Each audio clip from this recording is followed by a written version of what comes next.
Okay, well, why did I just go through all this? Well, because I love to tell the story, but also because that tells us why Locke wrote what he wrote when he wrote it. Because when did Locke write the Second Treatise on Civil Government? Where was that in this timeline? The Uh, 1619? It's later, 1689. 1689, right? And what is the main subject of his treatise? It was to refute the divine right of kings in particular for the first treatise on another man's I think Robert Fillmore. Yeah, It was to refute Robert Fillmore's patriarcha, which argued about the divine right of kings. right. So here's the thing. That being true, the basic, if we want to look at it the most fundamental way, what he's really writing about is who rules England, right? Remember, the big question is, who rules England? Is it the king or is it Parliament? And what does Locke say? The people. The people, we'll talk about which people here in a minute, right? But the people, he says Parliament rules, right? Or the people's representatives rule. And again, we'll talk about that in a second. Okay, but the main thing here is that he's making a statement in the middle of this conflict, right? It's kind of like if you think about civilized politics like we used to have in the United States, right? And you had the Democrats who were in favor of raising taxes and doing things for other people, and the Republicans who were in favor of lowering taxes and letting people do things on their own, right? That was the argument, okay? And we could say, okay, well, if Locke was a Republican, he'd be writing a document saying, this is the reason why we shouldn't raise taxes, and this is the reason why people should be on their own, right? And here we have Locke. The argument is who rules England, and Locke being on the side of the people who say that it's Parliament will say, no, the people should rule England. That's why he's writing this. You guys get this? Okay, why do you think it's important for us to understand that? Because it's the roots of what we got now. Well, it's at the roots of us talking about this argument. It's also at the roots of the ideology that will found the United States. But also think about if you were going to use this book as a historical source, what would you be able to write about? Would you be able to write about the attack on Pearl Harbor? It's kind of the start of people being able to have a different perspective on government. Okay, you could do that. You could say this is an example of Enlightenment thinking. Okay, you could write it. You could write about that, or you could also write about this is an example of, the importance of property. Could you use it could you use this as your only source in writing about England in the 17th century? No. Not really, right? So the reason why I'm asking this question is because when we look at a document like this, it will tell us certain things, but there's other things that it won't tell us, right? And we need to know, as historians, we need to identify what can we learn from this, right? And if we want to know about that, then that's great. We could use this source. But if we don't want to know about that, then we have to find a different source. You guys get what I'm saying here? This is part of my crash course in making you all into historians by the end of this course. Well, let me just talk about this. Adam's private dominion, paternal jurisdiction. What is that all about? Why is that there? It's specifically to refute the first treatise, which describes about the divine right of kings. Locke believed that all men were born equally, and that Adam basically was the only one that was given dominion over all of mankind and the beasts, and like his firstborn, which was usually because back at the time, firstborns usually had right of right of or birthrights, and his line of his first line, which is the line of Cain, could still not be found to this day. So it's near impossible. Therefore, no man has dominion over another. Okay, that's pretty much right. There's let me just kind of add a little bit to that, right? We say Adam's private dominion. If we think about Adam's private dominion, first of all, Adam, first man in the Bible, right? And you have to keep in mind that many people at that time believed that was the actual history of the world, right? So we just kind of keep it right there. And so if the Bible says that Adam's the first man, then everybody believes that Adam's the first man, okay? And it could have happened, some time ago, 3,000, 4,000 years, whatever, right? But at any rate, the point here is that he's the first man, and he has a dominion. Dominion means rule over what? Over everything, right? Now, what Vin was talking about, where the first son inherits, that's actually not true biblically, okay? Because that's called primogeniture. You might want to write this down, Primogeniture, primogeniture, right? And and what it means is that the first son inherits everything, okay? That is a European idea. It's a monarchical idea that it developed in Europe, but it's not a biblical idea, because in the Bible, the first son of Adam was killed, right? Okay, so then that would mean that even if his dominion was passed on, it wouldn't be passed on to the first son. It would be passed on to the second son, which was Cain, right? Or maybe one of the other ones, okay? But anyway, the point here is that Adam's private dominion was the world. Paternal jurisdiction means that he has the right to hand it on, okay? What Filmer and those guys were arguing was that if Adam ruled the world, he had the right to pass it on to his heirs. And what Locke is arguing is that, well, he may have had the right to rule the world, but he didn't have the right to pass it on to his heirs, right? He didn't have paternal jurisdiction. Okay, we just leave it right there. Does that sound better, Vin? Yeah, minor correction. So Adam's first son was the one that killed his younger son, or his second son. He had a third after, which inherited his stuff. Okay, you might be right about that. Did you notice how difficult that was to come out? I had to admit that I was wrong. All right, I'm sorry, but you're right. Okay, but at any rate, if you look in the Bible, you'll see that the kingship is not inherited necessarily by the first son. It's inherited by many different reasons, right? Okay, so anyway, let's move on. So the question then becomes, and this is in the very first chapter, right? The question then becomes, well, if the king doesn't derive his right to rule from God, where does he derive this right to rule? Okay, from. Okay, and so that's where we start with the state of nature. Now, what is the state of nature? The state of nature is where everyone is free to do whatever they want. Right. Everybody's free to do what they want. Okay. What are the restrictions on the state of nature? That you cannot hurt others. Okay. But other than that, what kind of liberty do you have in the state of nature? It's basically just you're free to do what you want as long as you respect others and treat others the way you would want to be treated. Right. So you have perfect liberty, right? So now let's think about this for a second. If you have perfect liberty, right, does that mean that I can tell you to read 6 chapters of John Locke and come to here and discuss it? Nope. No. In fact, nobody can tell you to do anything because you have perfect liberty, right? And me telling you to do something would be infringing on that liberty, right? So you're basically, the way it would work would be, you wake up in the morning and, you go get something to eat, and then you go surfing, and then you take a nap, and whatever. It sounds pretty cool, right? You don't have to do anything. Anybody comes along and tells you to do something, you just tell them, stuff it. It's not, I don't have to do anything, right? And nobody can refute that, okay? So that's the state of nature. The state of nature is a state of perfect liberty, okay? You guys are with me?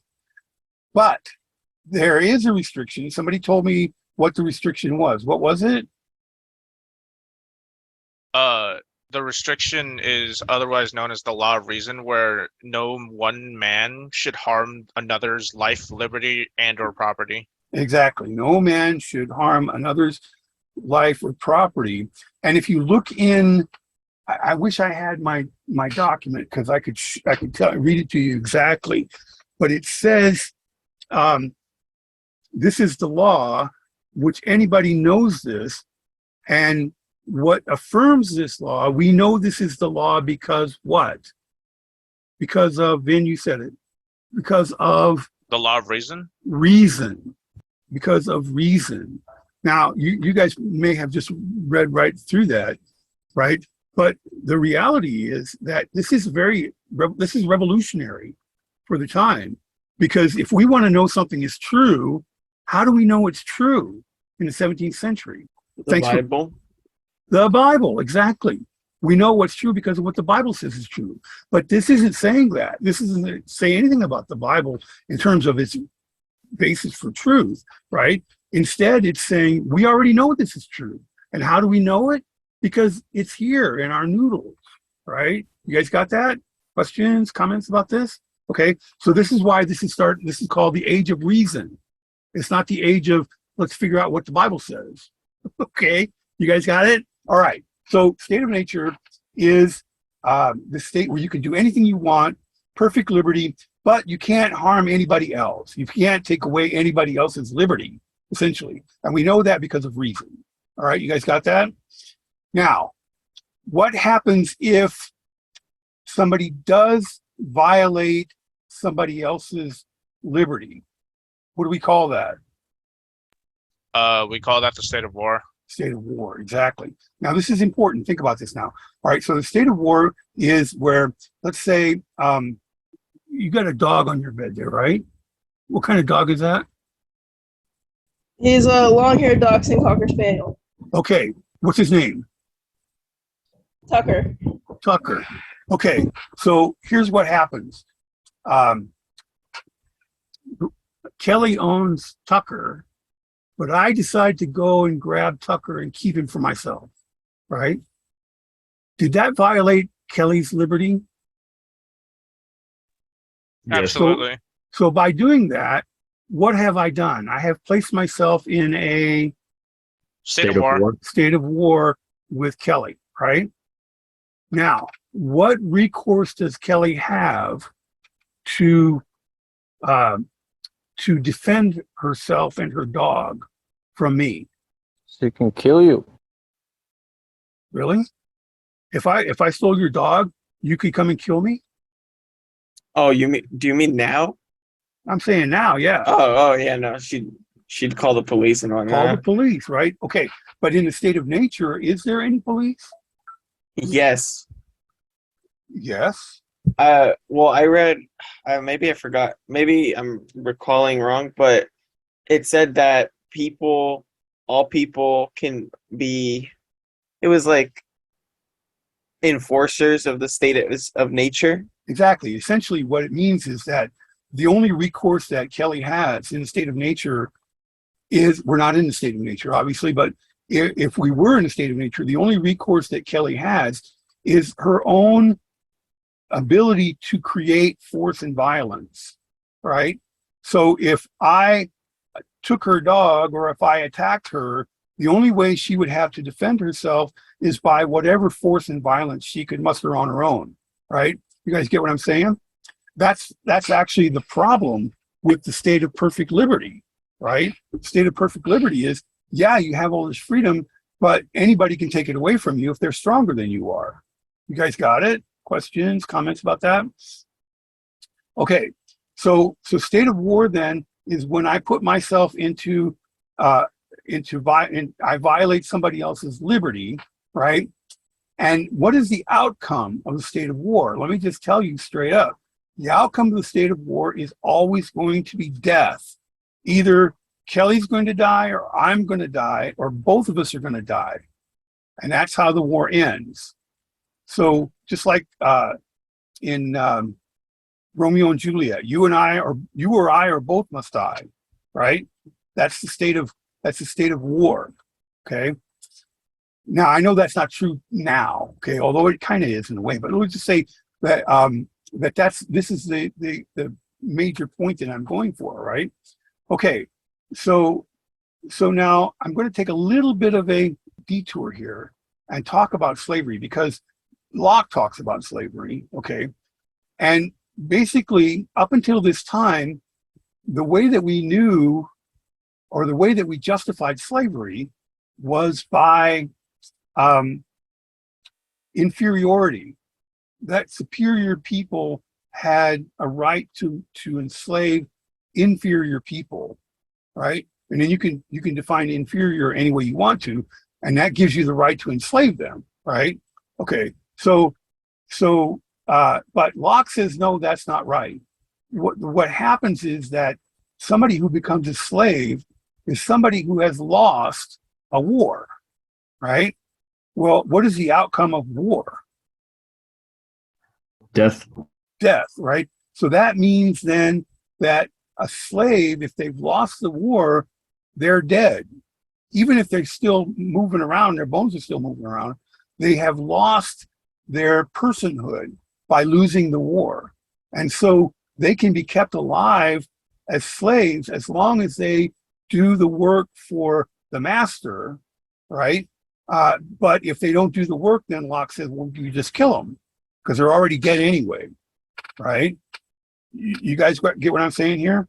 It's a kind of a nasty concept, right? But it's very different from the other concept of inferior, superior, and inferior, right? Why do you think that Locke comes up with a different justification for slavery?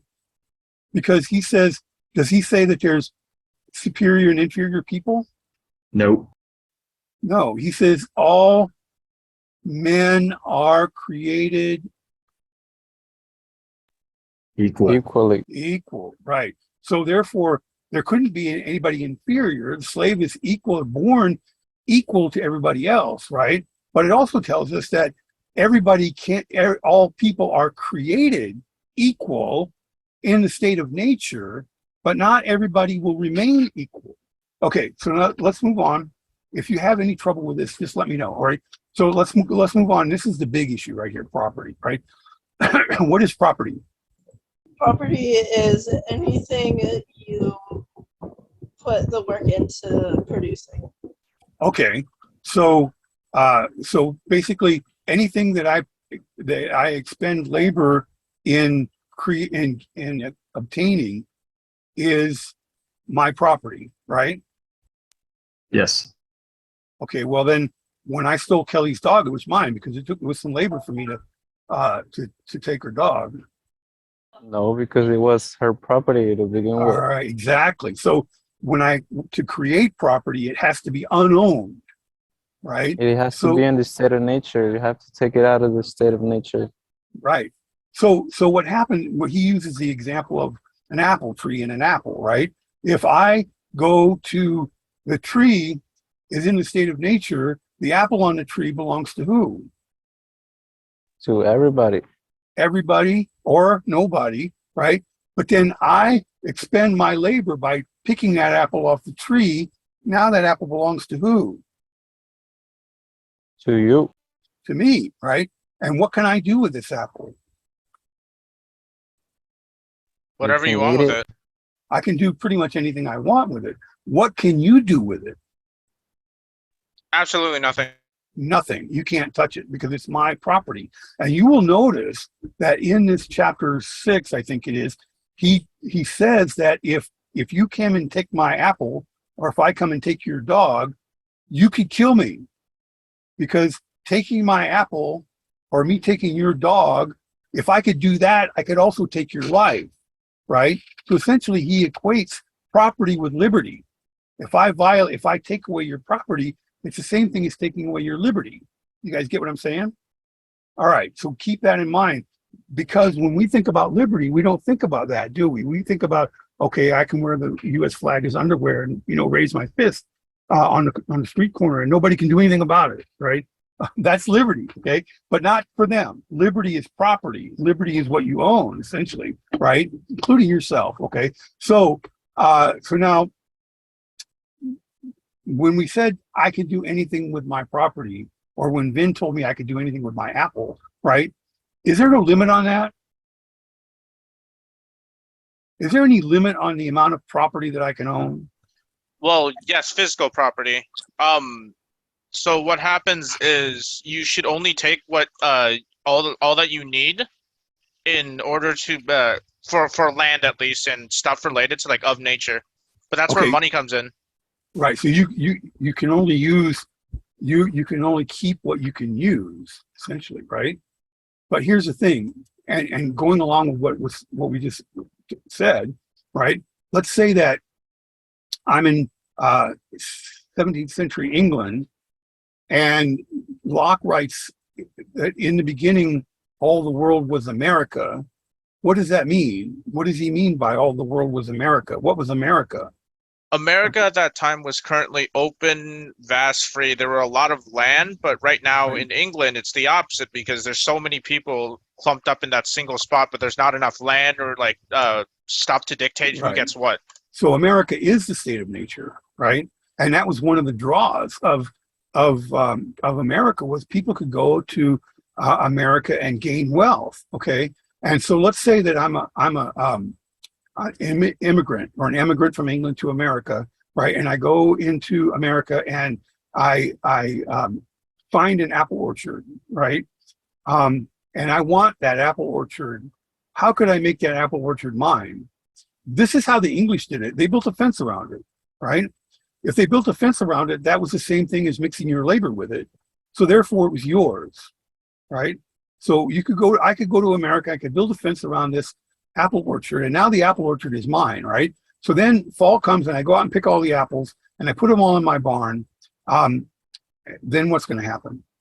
Can I keep those apples? What's going to happen to the apples? They're gonna could rot. trade 'em. They're I gonna can't- rot. I can't eat all those apples, so they're going to rot, right? So what I have to do is I have to take that product that is perishable and exchange it for something which is imperishable, which is what? Gold and silver.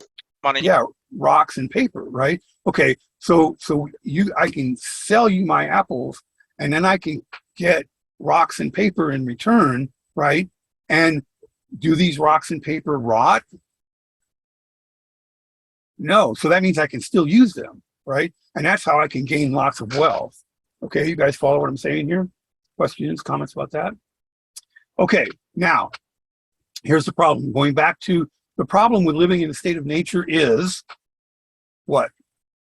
You have perfect liberty, but Little protection from others. no protection, exactly. So let's say now I'm this guy that I talked about, and I went to America and I built a fence around an apple orchard, and I've been harvesting apples for 40 years, right? And I've been turning them into cash, so I've got lots and lots of money stashed on my apple orchard farm, right? And now there's 26 of you who come to America and you don't have any property at all, right? And you decide, you look and say, hey, look at that old guy over there. He's got all this property. He's got all this cash, and he's got nobody to help him protect it. So why don't we just go take it from him? So let's say now you're in your 20s and I'm in my 60s, right? And there's 22 of you and there's one of me. How am I going to protect my property? I'm going to lose it quite quickly, right? Okay, and so this is where we come into the creation of a political society, all right? Because what happens is I will realize how uncertain my property is, and I will decide to make a deal with all the other property owners that are around me. And I'll say, okay, look, you guys, we all own property, but none of us have any way to protect it. And so what we're going to do is we're going to say, if anybody invades my property, then you come to help me. And if anybody invades your property, then I'll come to help you, right? And by doing that, what we're actually doing is giving up some of our liberty in exchange for protection. Does that make sense? All right. I have to give up some of my. I have to give up the right to sit it out when you guys are being attacked, when somebody's being attacked, in order for them to not sit it out when I'm being attacked. Right. So I give up some of my liberties but I gain protection. Or I should say it this way, I give up some of my liberty to protect all of my liberty. Right? Does that make sense to you guys? Okay, so not saying we're a bunch of old guys. We're still a bunch of old guys no matter what, right? So what happens is after a while, you decide that rather than us being the ones that goes out and protects our property, we'll hire somebody to do it for us, right? And so we create a legislative and an executive, right? The executive is in charge of the legislative, but the purpose of it is to protect our property, okay? So how do we give consent to the legislature and the executive to protect our property? We have to give up some kind of liberty. What is it? We give up liberty in the form of Taxes? taxes, exactly. So basically what ends up happening is we pay taxes to a government that protects our property. That means then that the government is created by who? The people. Which people? Yeah. Which people? Laborers. No, not The laborers. They don't- society? No, The people who agree to give up their liberties. right. But what do they have to give up their liberties? They have to have some to begin with, right? Who Okay. got the money? People with property, exactly. So the government is created by people with property and supported by people with property to serve people with property, right? And that's why we can say everybody's born equal in the state of nature, but not everybody is equal because some people have property and others don't, right? And the people who have property are the ones who should be ruling the government or should be telling the government what to do. And everybody that doesn't have property should just shut up. See what I'm saying? And that means when the United States is founded as a democracy, it's not very much of a democracy because only the people with property could vote. And you had to have a certain amount of property before you could vote. What happens next is that we realize, and Locke says this like 10 times, the purpose of government is to what? Protect property, right? The purpose of government is to protect property. So if the government doesn't protect your property, and instead of protecting your property, they take your property away without your consent, then they have done what? They have placed themselves in a what? State of war. State of war with the people. And so the recourse of the people now, because the government no longer exists, is what?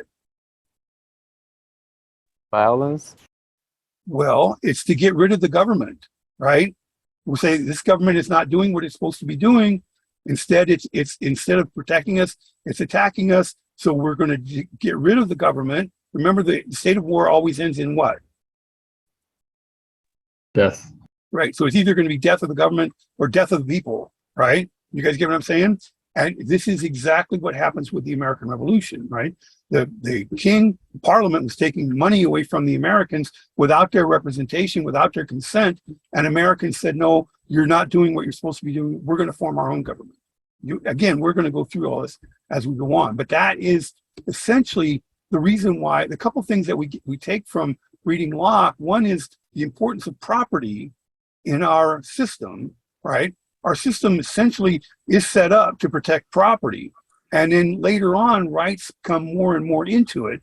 But property is always going to be very important, right? And then secondly, this is the basis for the basis for, or the justification for our revolution. Now, we're not completely under Locke's ideas right now, right? Because over time, a lot of this has changed and we'll see how that happens. But this is the beginning of it. This is where it comes from.